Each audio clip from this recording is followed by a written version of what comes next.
In Dealing with Debt, Matt Schulz, the Chief Credit Analyst at LendingTree, is here with Valentine's Day spending tips to avoid deep debt. Hello to you, Matt. What's the spending forecast for Valentine's Day? Our survey found that folks in relationships are going to spend about $187 on Valentine's this year. That's a pretty good amount of money.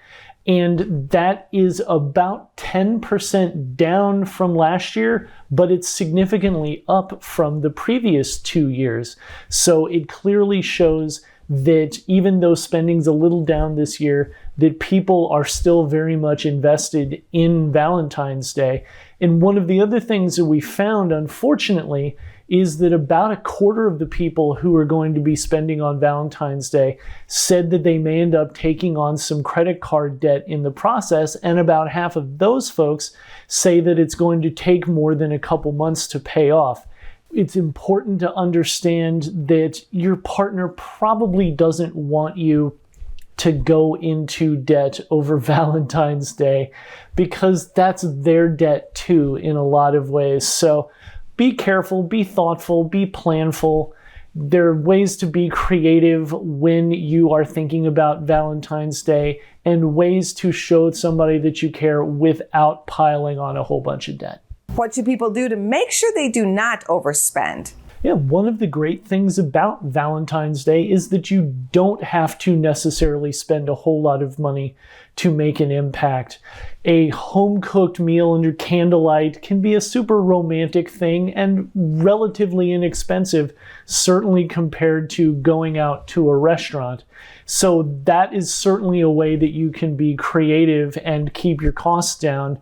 But another much less sexy way to manage it is to just budget for it. If you know that you're planning on going out and spending a fair amount of money this Valentine's Day, or really on any holiday, whether it's birthday, Valentine's Day, anything, one of the best things that you can do is make a budget for it and figure out how much you can afford to spend, and then maximize what you can do with that money that you have allotted to spend. Because ultimately, with a little planning, a little thought, and a little creativity, you can really have a fun, amazing Valentine's Day without necessarily having to take on a whole lot of debt. Another interesting thing we found in the survey was that people who have been in relationships longer tend to spend a little bit less on Valentine's Day. And some of that may simply have to do with the comfort level in talking about money with your partner when you've been together for a lot longer.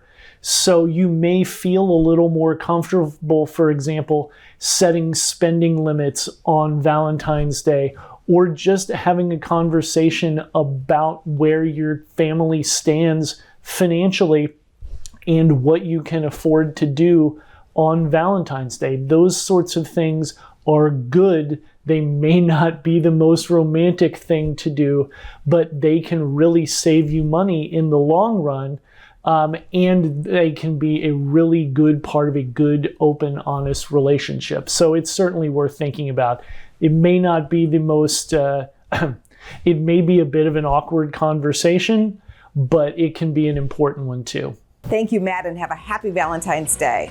Thanks for having me, Angie. Always good to be here. Go to businessfirstam.com for where to see our show on TV.